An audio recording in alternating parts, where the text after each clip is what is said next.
Are you ready for the word? Sir. This morning we're going to be in Enoch 6. Enoch 6 again. And then we will be looking at a lot of other scripture, but we will be in Enoch chapter 6 this morning. And that's on page 28 if you're in the red book. Have issues with Roman numerals. Good to see you. Enoch 6 verse 1. It came to pass when the children of men had multiplied, that in those days were born unto them beautiful and comely daughters. And the angels, the children of the heaven, saw and lusted after them, and said one to another, or said to one another, Come, let us choose us wives from among the children of men, and beget us children. And Semyaza, who was their leader, said unto them, I fear you will not indeed agree to do this deed, and I alone shall have to pay the penalty of a great sin. And they all answered him and said, Let us all swear an oath and bind ourselves by mutual imprecations, not to abandon this plan, but to do this thing.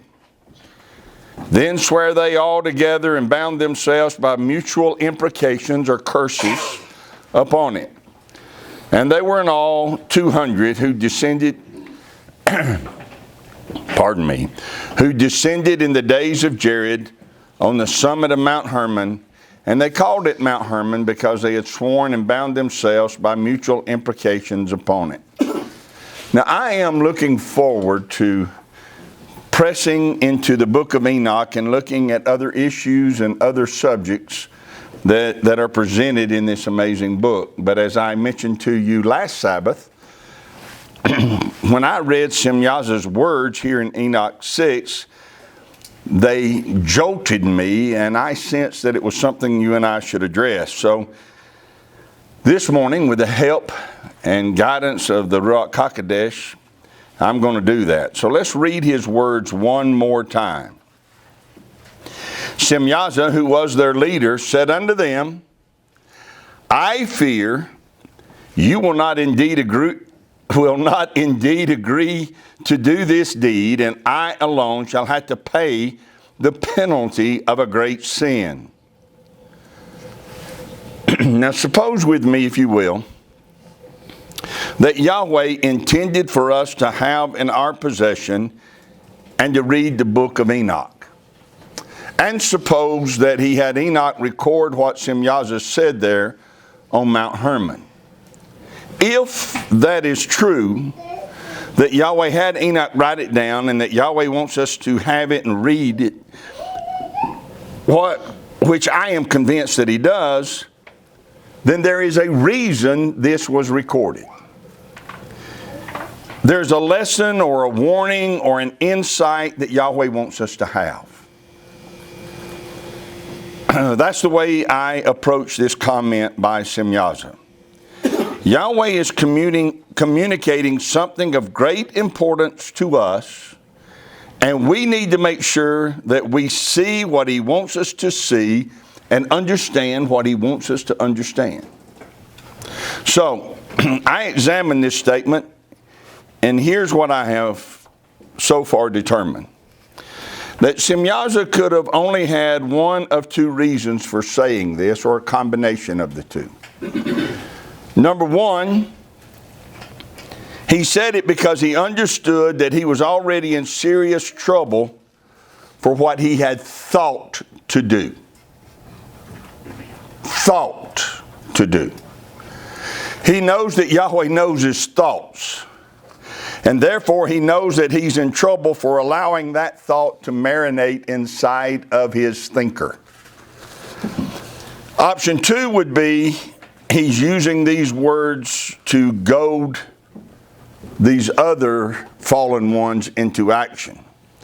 Let's consider both options. Let's start with him knowing he's in trouble for what he has thought to do. This very possibility becomes a warning to us to consider how serious thoughts are. I think we all know how serious words are. but do we really comprehend how serious thoughts are? And here's why I say that. Listen closely to me. You cannot get into a lot of trouble for bad thoughts. But bad thoughts can get you into a lot of trouble. And there's a difference. You cannot get into a lot of trouble for bad thoughts, but bad thoughts can get you into a lot of trouble. There's the danger of thoughts. If they are bad, then they need to be rejected quickly because they can get you in trouble. If they are not eliminated, they can and will lead to consequences. That's the word I'm looking for. I once heard it said this way. I cannot keep bad thoughts from coming into my head any more than I can keep a bird from flying over my head. But I can keep him from building a nest in my hair. Just because a bad thought comes, that doesn't mean we have to entertain it. Certainly doesn't mean we need to meditate on it and marinate it and hold it around, okay? We don't need to let it build a nest inside of our heart or inside of our mind. That's the warning, I think, that Enoch 6 is given to us. We cannot let a bad thought build a nest in our heart. Semyaza lived by the demonic mindset. Well, if you're going to think it, you may as well do it. You ever heard anybody say that? If you're going to think it, you may as well do it. No, that's not so. The thought is an issue.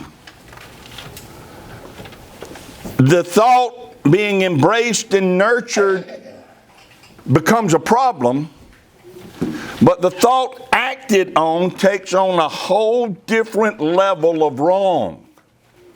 Thinking it and doing it are two different levels. It is not true that if you're going to think it, you may as well do it.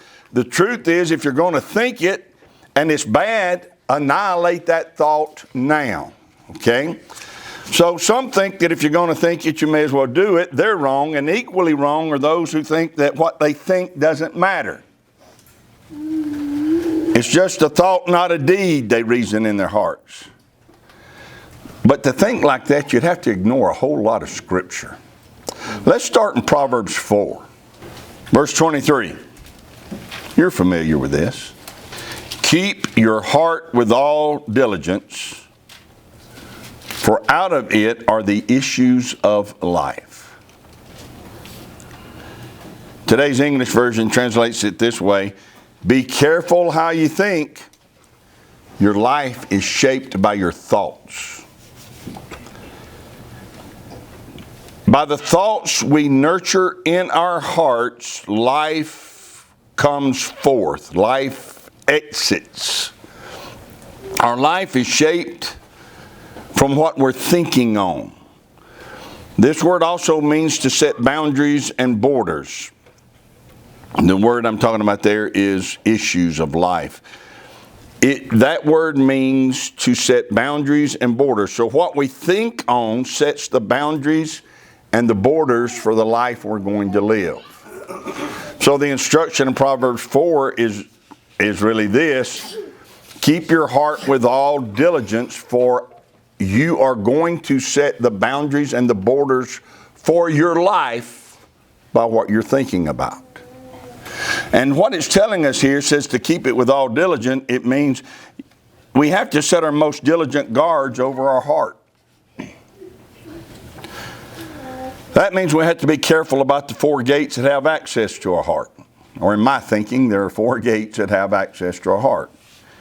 Gate number one, you'd think to be what? Your eyes, right? What we see creates thoughts. Good thoughts, bad thoughts, but it creates thoughts. Therefore, in order to guard your heart, you have to control what your eyes see. You cannot guard your heart without controlling what you look at. I'm not saying we ought to close our eyes, walk around with a blindfold. I'm saying that we have to make sure that what we're looking at are things that are beneficial to us. Look at Scripture. The Word of Yahweh is alive and powerful. It will create thoughts in us that set boundaries and borders that result in blessings. Right? I've never understood, I can't remember a time, that I ever understood people who said they don't like to read the Bible because it's boring or they have difficulty with it. That thing excites me when I read it. It is alive. It is powerful. It is amazing. And if you'll read it and take in what you're reading, it will create thoughts that set boundaries and borders of blessings for you. Look at creation. All of creation testifies to the majesty of its Creator. Look around sometimes and be amazed at the power and wisdom of Yahweh. And David in the Psalms looked at himself and said, wow, I'm fearfully and wonderfully made. See, that's a good thought to have. I injure myself occasionally, not on purpose, but I do. It's just part of, I think, the work I do and the farm I live on. I get cuts, I get scrapes, I get bruises. I'm always amazed at how Yahweh designed our body to heal. It goes to work immediately to heal itself if we haven't neglected wisdom and abused it for a while, for a long time. It goes to work. You cut yourself, you just put your hand on it, put a rag on it, put cloth on it, do something, and it immediately will go to work to heal itself. Well, just look at stuff like that and become amazed. Let those thoughts fill your heart with, wow, I'm fearfully and wonderfully made by one who loves me. We have to look at things that are beneficial and look away from things that are not. You know, the book of Job opens by telling us that Job was perfect and upright, that he feared Yahweh and eschewed evil. Well, that's the kind of man we want to listen to, isn't it? Listen to what he said. Why don't you turn there? Job 31, because we're going to read a few verses there. Here's what that perfect and upright man said. That man that loved Yahweh and eschewed evil, he said this: I made a covenant with my eyes. Why then should I think upon a maid? For what portion of Elohim is there from above, and what inheritance of the Almighty from on high? Is not destruction to the wicked and a strange punishment to the workers of iniquity? Doth not he see my ways and count all my steps? So Job understood that a wicked thought can lead to a wicked deed, which will lead to punishment. And notice that he understands the link between his eyes and his thoughts. He said, I've made a covenant with my eyes. Why then should I think? I made a covenant with my eyes. Why then should I think? So he understands his eyes are going to see things, but he's made a covenant that he's not going to allow what he sees to cause him to think an unrighteous thought. Because that unrighteous thought can lead to an unrighteous deed, and that unrighteous deed will bring punishment. That's wisdom. So, to control his thoughts, he controlled what he looked at. To prevent a thought that leads to a bad deed, he made a covenant with his eyes. Think about it like this. He made a solemn promise that he would control how he looked at things. Is this not the warning that Yeshua gave us in Matthew 5? Matthew 5:27. You have heard that it was said by them of old time, you shall not commit adultery, but I say to you, that whosoever looks on a woman to lust after her has committed adultery with her already in his heart. So he's making the connection between our eyes and our thoughts. What we look upon creates thoughts in our heart. Does anybody know what the 10th commandment is? We're real familiar with the first 4. Do we know what the 10th one is? There you go. Very good. I like it. You shall not covet your neighbor's house. You shall not covet your neighbor's wife, nor his manservant, nor his maidservant, nor his ox, nor his donkey, nor anything that is your neighbor's.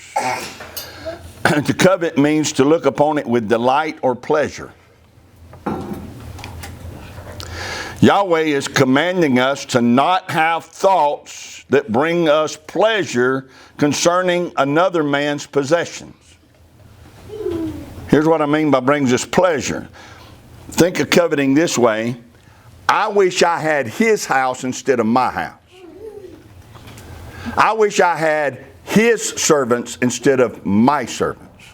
I wish I had his cattle instead of my cattle. I wish I had his wife or husband instead of my wife or husband. Those are thoughts that Yahweh forbids us to have. Where does covetousness come from?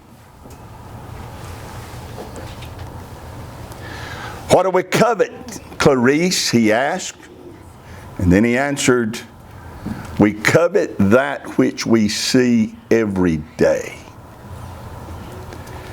Coveting originates through our eyes. The eyes are a gate to our heart. So if we're going to keep our heart with all diligence, we got to have a covenant with our eyes. The gate number 2 would be our ears. Go to 2 Chronicles 32. There's a story here that has always been one of my favorites.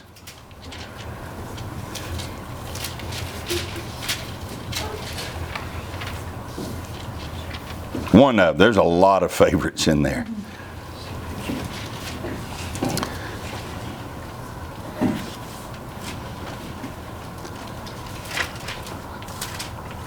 Years ago, and I'm talking 35, 40 years ago, I was reading through the Bible and I got to all of the stories that concerned Sennacherib, king of Assyria. The pride and the arrogance of that man was astounding. I think even back then I wrote in the margin of my Bible, Sennacherib, the great big bad God beater upper. He thought he could beat up anybody's God. His arrogance knew no bounds. Well, in 2 Chronicles 32, he has invaded Judah. Let's read part of that story. Verse 1. After these things and the establishment thereof, Sennacherib, king of Assyria, came and entered into Judah and encamped against the 4 cities and thought. Everybody says thought. He thought to win them for himself. He had a thought.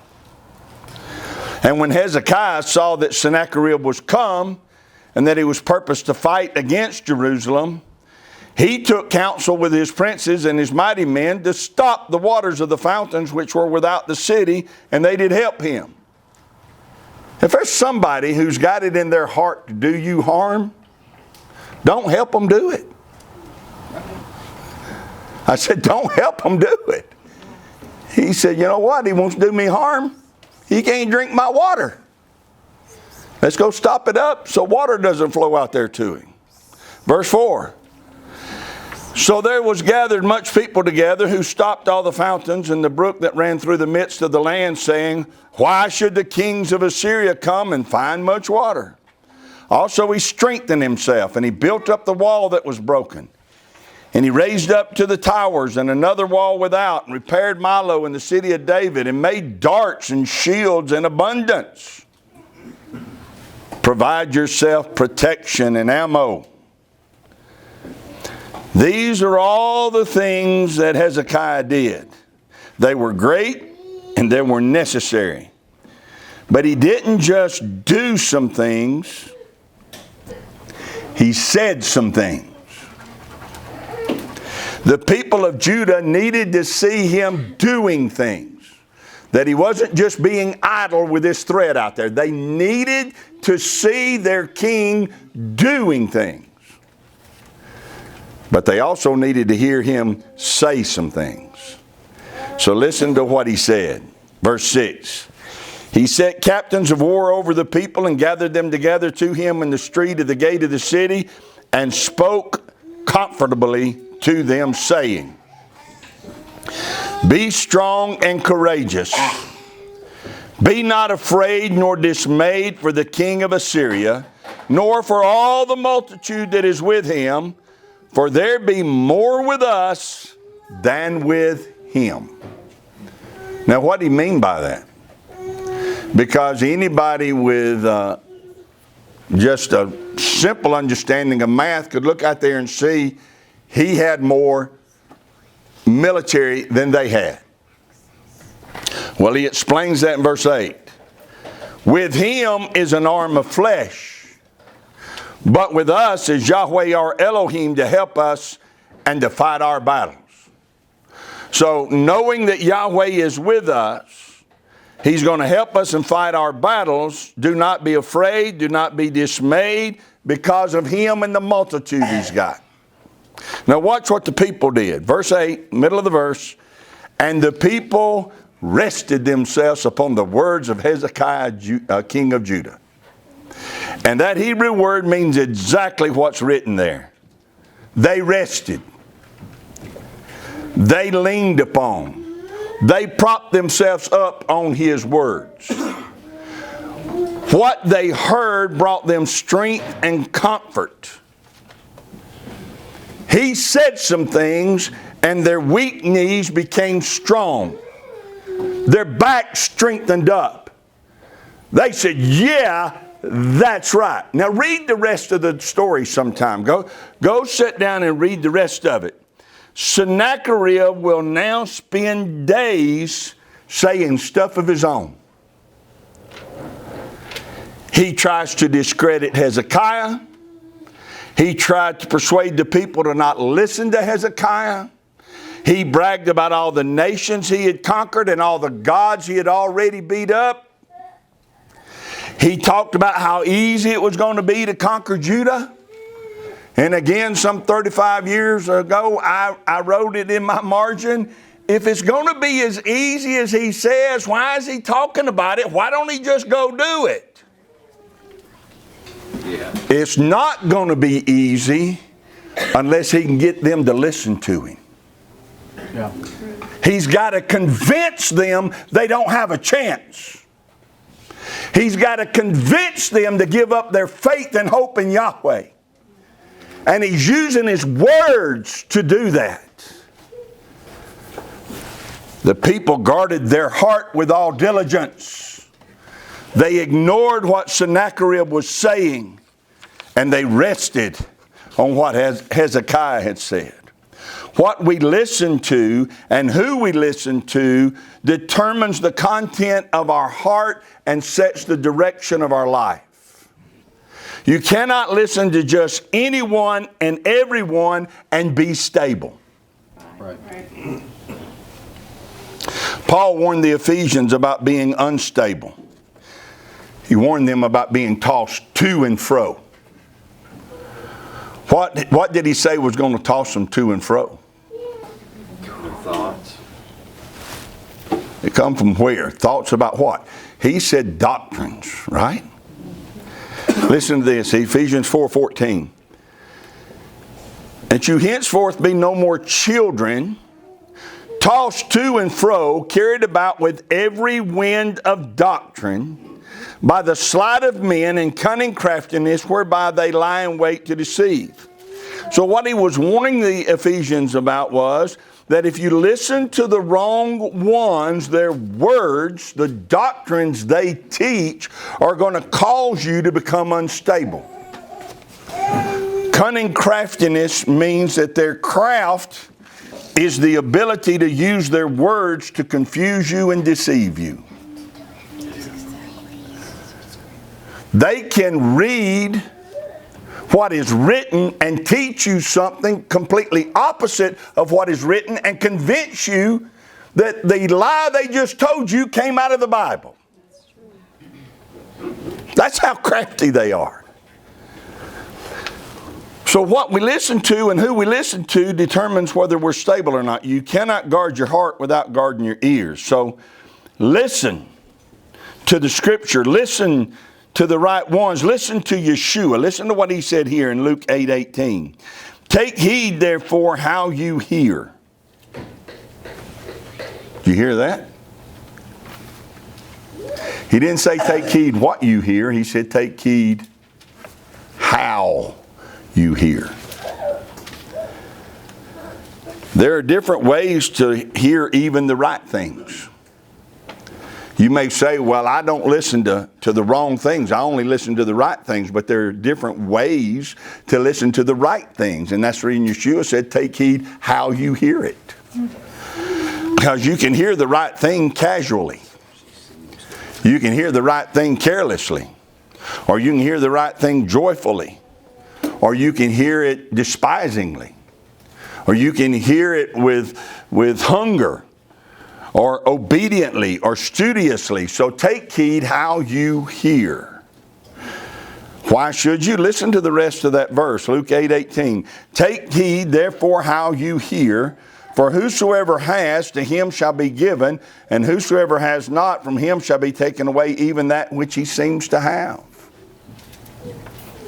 So his point is, if we don't hear truth and embrace it, and learn from it, and guard it, and love it, if we're not listening to it enthusiastically and embracing it, then it'll get stolen from us. But if we love it and guard it and obey it, he said, more will be given to you. So take heed how you listen. Take heed how you hear. It'll determine whether you get more or not. This thought just came to me, but when we were out in Texas at the Bible school out there, they flew in a guest speaker. A guy named Mac Hammond. Came out of Minnesota, I believe. Came down to Fort Worth, Texas. Was going to be teaching all that week in the Bible school. And he walked out that morning and he opened his Bible and he began to teach. And I was sitting on the edge of my seat. The things he was saying I thought were powerful. I just sitting on the edge of my seat listening to every word he was saying. I was listening intently and joyfully. But he wasn't, a third of the way through his teaching, and all of a sudden he just closed his Bible up, spun, and boom, out the door he went. Right in mid-sentence, he's gone. What happened? He just quit and walked out.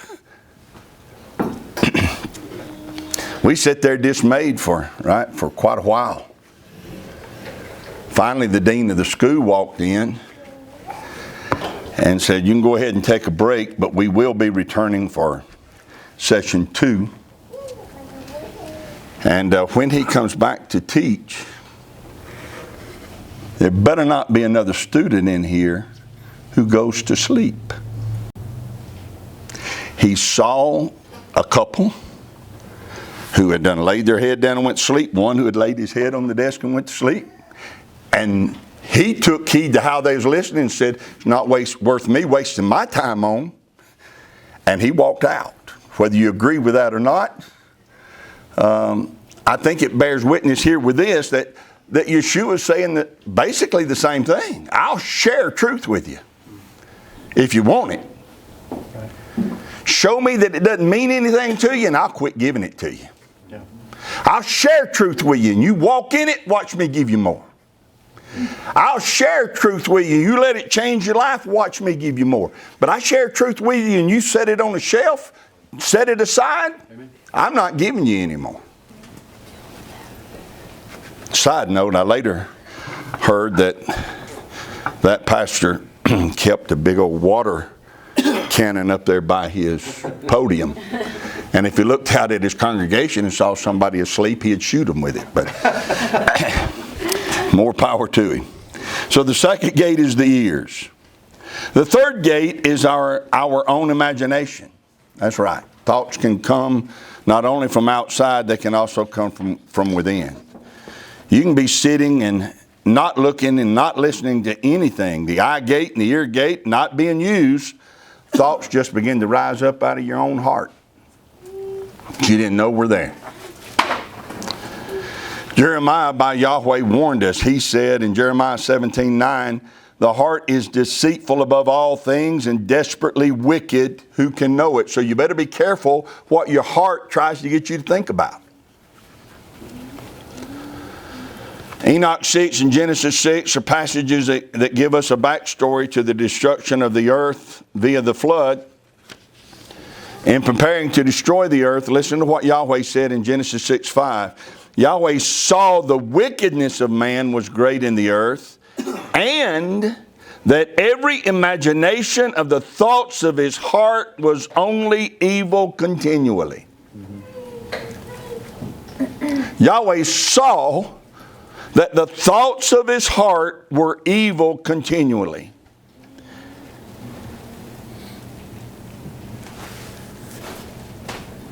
Thoughts, imaginations on the inside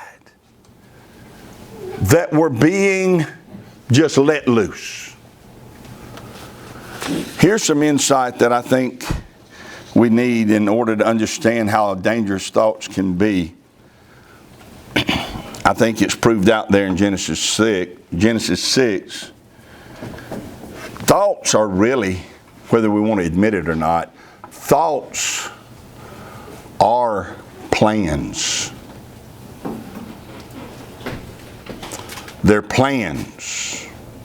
Semyaza in Enoch 6 saw the daughters of men, lusted after them, had thoughts of taking them and mating with them. His thoughts were really a plan on how to do that, how to carry that out.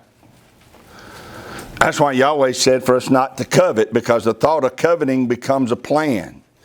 Now, the truth is you may or may not ever act upon it.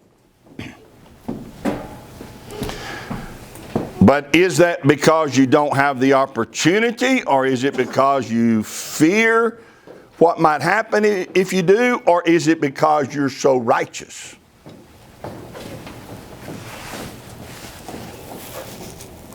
It has to be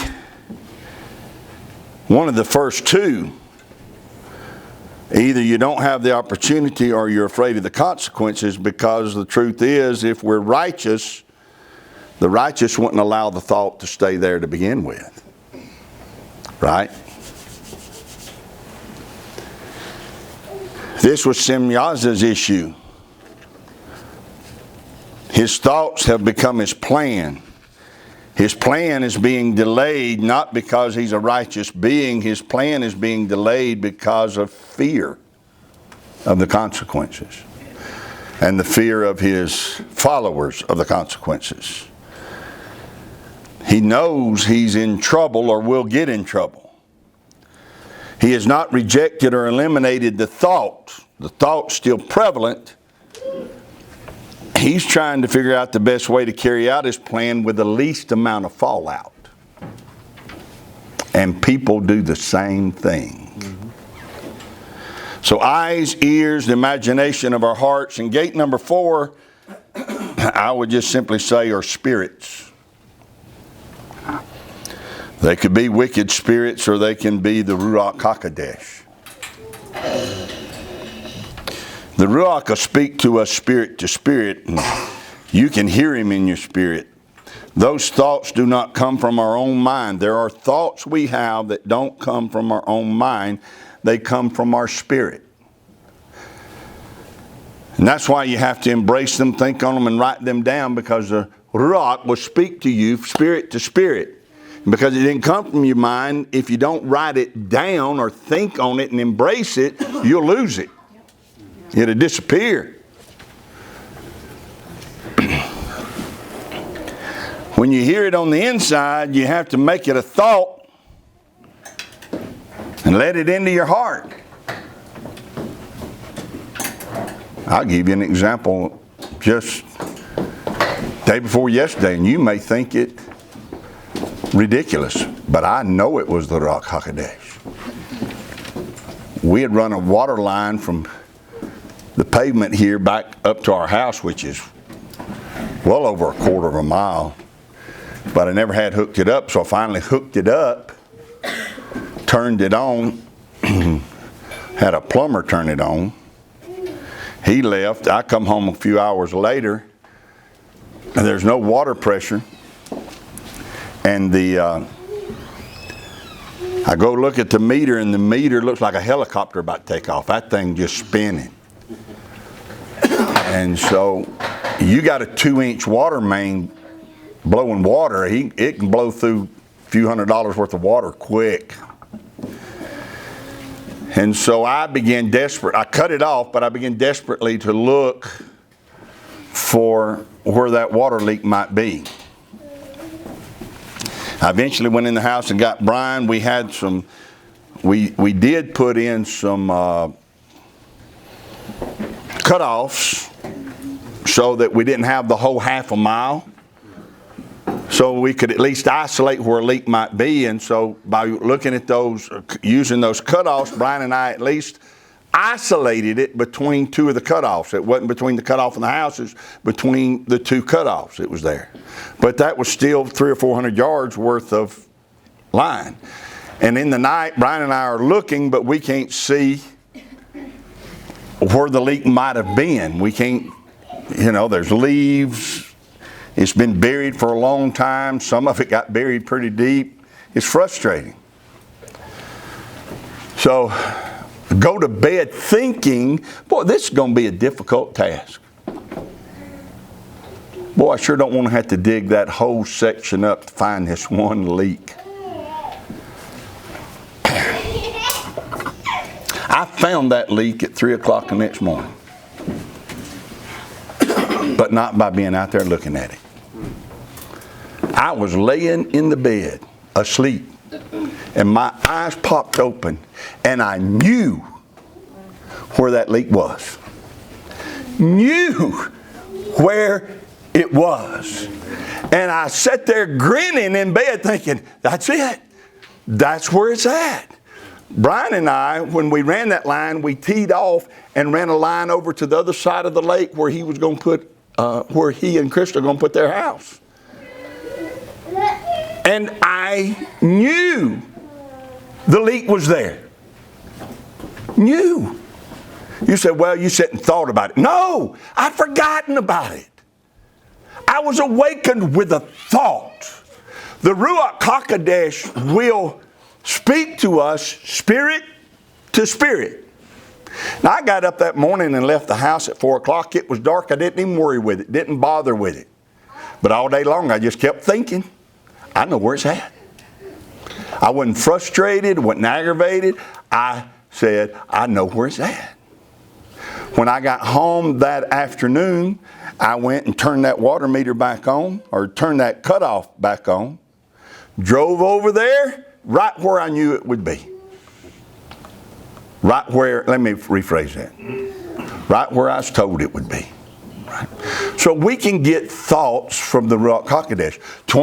I'll say it again. 20 years ago, we started this assembly. I was awakened in the early morning, again before daylight, but I was awakened with these words: proceed as though you have everything you need. Because all I could think about is, how in the world are we going to do this? We don't have any money. We don't have any support. We don't have any backing. It's going to be expensive. How are we going to do this? And the thought that woke me up, words that I heard were, proceed as though you have everything you need. Now notice he didn't say, you have everything you need, proceed. Had he said that, I'd have argued with him. I would have argued with him. You may say, well, they're one and the same. I would have argued with it if he'd have said, you have everything you need, proceed.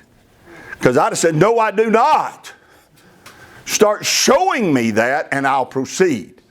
But he said, proceed as though. Now that was something I could hook up with. And I got up from the bed and began to think, I have everything I need. All I got to do is proceed. I'm going to proceed just like I got everything I need. And that word has sustained us for 20 years.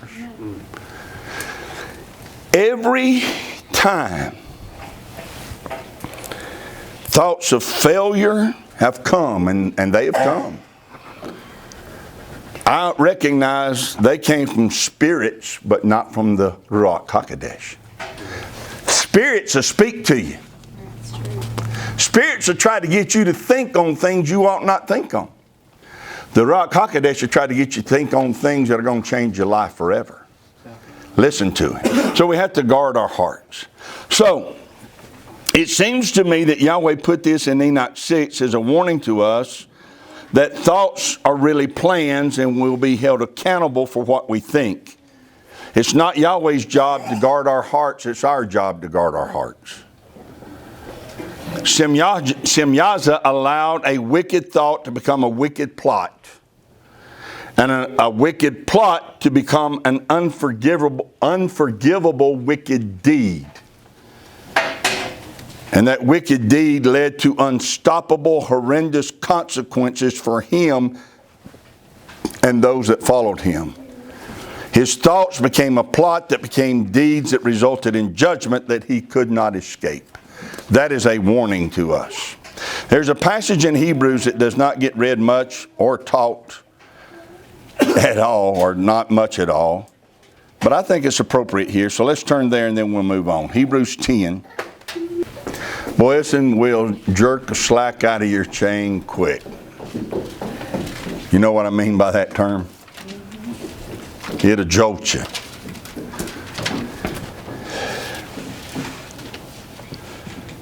Verse 26. If we sin willfully,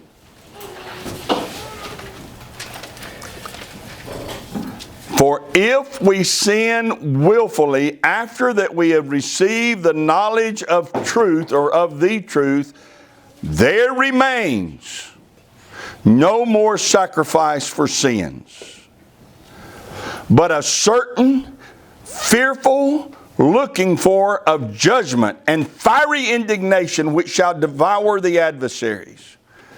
He that despised Moses' law died without mercy under 2 or 3 witnesses.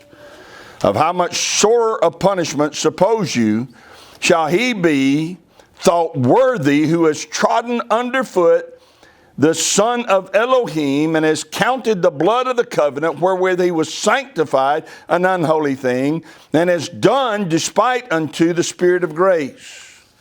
So Hebrews is warning us not to make the same mistake those fallen ones made, and that is they presumed that they could have these thoughts and do these deeds and then get forgiven. Read the book of Enoch. That's what they thought.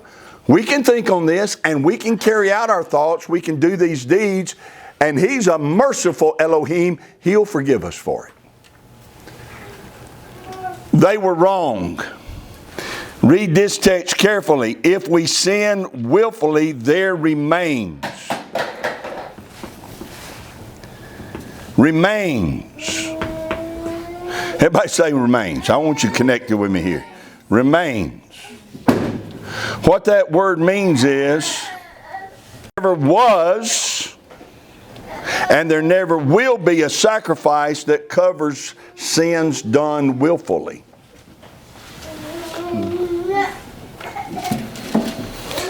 That is, we cannot allow the thought that we can think, plot, and do and escape judgment by just simply saying, oh, I'm sorry.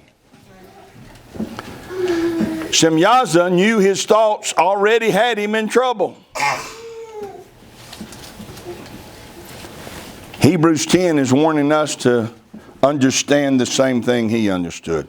Quickly, let's consider another angle that he may have had, and we'll bring it to a conclusion. I suggested this at the beginning, that he also was using his words to goad his followers. Semyaza was their leader, said unto them, I fear you will not indeed agree to do this deed, and I alone shall have to pay the penalty of a great sin. So to me it seems that he's saying, hey, guys, I'm going through with this with you or without you. I know it's going to bring Yahweh's wrath, but I don't care. I'm going to do it anyway. So it's not just his thoughts, it's the determination that he has. In other words, I see him calling all of them cowards if they don't agree to go on with him.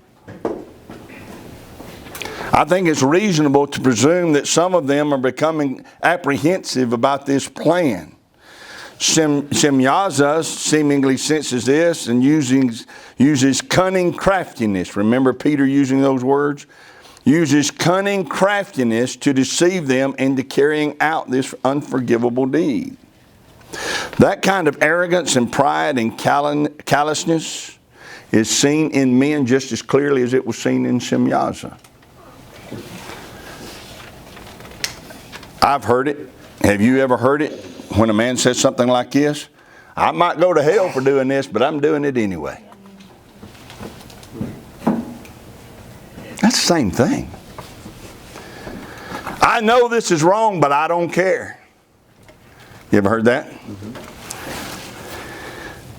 Such statements come from having no fear of Yahweh and presuming upon His mercy.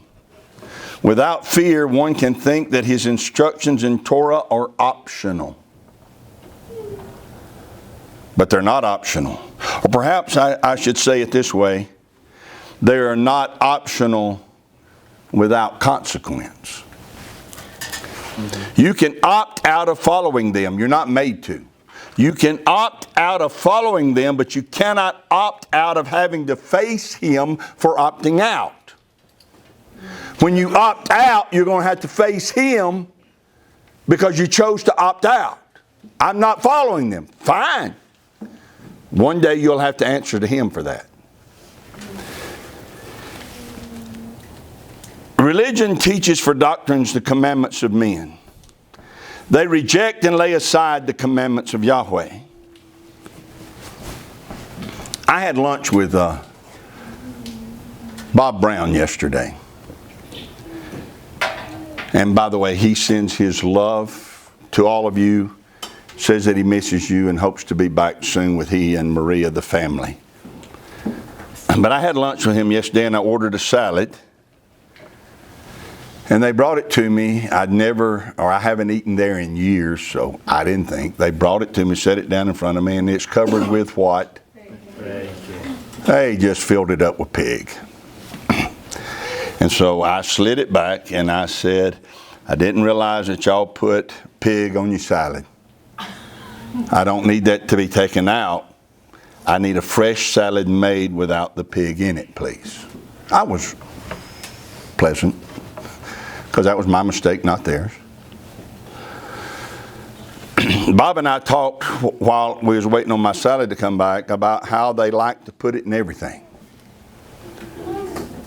Sometimes they'll order lunches for us at work on occasion.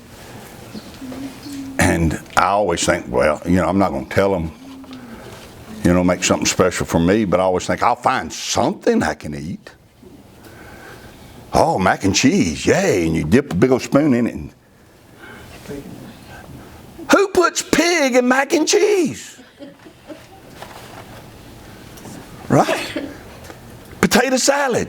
Oh boy, pig and potato salad. I've literally gone down the line and looked at everything that was there, and everything had bacon in it. They put it in everything. Well, later that day I got to thinking about my salad. I got thinking about how they do put it in everything, and I got to thinking about why the masses, the majority, think nothing of it. They think it's okay. And I had these thoughts which illustrate, I think, what Yeshua was talking about in Mark chapter 7 when he said they reject the commandments of Yahweh and hold to the doctrines of the commandments of men that are taught as doctrine. And here's the thought I had. If you are on staff at a mainstream denominational church, let's just say, I don't know, you're leading the music, or maybe you're making announcements, or you're about to take up offering, or about to speak to the youth, and you drop the microphone, and you say, damn!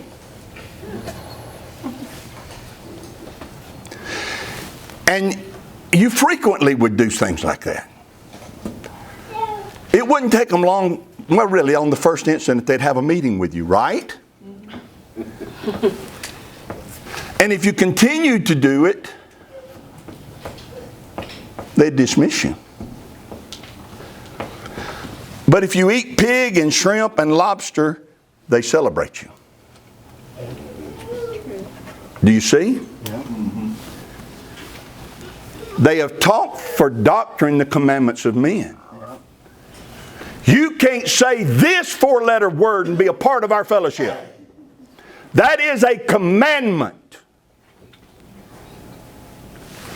Now, Torah says you can't eat this, this, and this, but we say you can. Amen. Right? If you were on staff and you frequently began to keep the Sabbath and the 7 Moedim of Yahweh, they would confront you quickly and dismiss you if you insisted on continuing in it. They might even do that to you, would do that to you if you were just a member and talking to others about it. But if you celebrate the festivals of the Romans and the Babylonian gods, they would celebrate you. That's what Yeshua meant, see. We got to break it down and see what he meant. That's what he meant when he said they teach for doctrine the commandments of men. These are the doctrines we hold to. But they reject and lay aside the commandments of Yahweh. The evidence of Mark chapter 7 is all around us. Men reject the commandments of Yahweh and embrace the commandments of men as doctrine. They say the law passed away. Yahweh's law did, but not theirs. The law. You can't put the community center here together without having laws. There are laws that govern the use of this building. There are laws that govern football, baseball, basketball, everything we do. Where you work, where you go to school, right? And churches are filled with laws. They just push aside Yahweh's, right? Think about what's being said and taught when they say the law's passed away. What's the real word for law? Torah. What is the real meaning of the word Torah? So what they're saying is that their Messiah has told them that the instruction of Yahweh is no longer valid. That they should follow Him and ignore instructions that come from the Father. Now that is an anti-Messiah. Yep, that's right. Mm-hmm. I'm not off subject. I'm right on target here. Like Semyaza, many a man thinks that they can presume upon Yahweh's grace or mercy and ignore Yahweh's instructions and escape the consequences of doing so. But you cannot. Semyaza and his followers were told, you will not be forgiven. They couldn't even approach Yahweh themselves. He wouldn't listen to them anymore. You got that? They used to have free access to Him. But what they thought and what they did cut off the access. They couldn't even talk to Him anymore. They had to get Enoch to go on their behalf and mediate for them. And Enoch came back with this message from Yahweh: your prayers will not be heard and you will not be forgiven. Anyone who thinks that because they ask Jesus into their heart that they can opt out of keeping Yahweh's instruction will discover the same thing that Semyaza discovered. Matthew 7 says, depart from me. Does it say, depart from me, ye who are too legalistic? No, what does it say? Depart from me, you workers of iniquity, which means, there you go, lawless ones. Thank you. Let's apply the correct definition here. Yeshua, the true Messiah, says, depart from me, you who refuse to be instructed by my Father. That's as plain as you can say it. Depart from me, you who refuse to be instructed by my Father. Well, let's just suppose that Yahweh spoke to Enoch and Enoch wrote down what he said. And let's suppose that what Enoch saw, heard, and wrote down was preserved from generation to generation. And though it was severely repressed and maligned by Satan and religious rulers, let's suppose that it has reemerged because Yahweh expects us to have it and to read it. That being so, then, we have to suppose that Yahweh must want us to know that we have to guard our heart with all diligence, for out of it flow the issues of life. And we must know that Yahweh wants us to know that we have to eliminate any pride, arrogance, or deception that would lead us to think that we can willfully ignore His instruction and do so without some consequence. Yahweh is not mocked.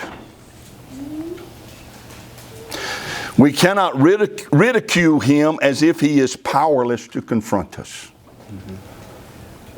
Listen to me right there, because that's what's being taught.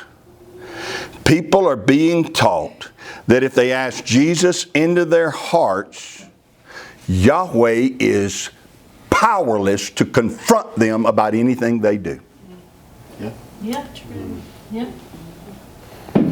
Yahweh is not mocked. Whatsoever a man sows, that shall he reap. Yahweh bless you and keep you. Yahweh make His face shine upon you and be gracious to you. Yahweh lift up His countenance upon you and give you peace. His name is put upon you, so shall He Himself bless you.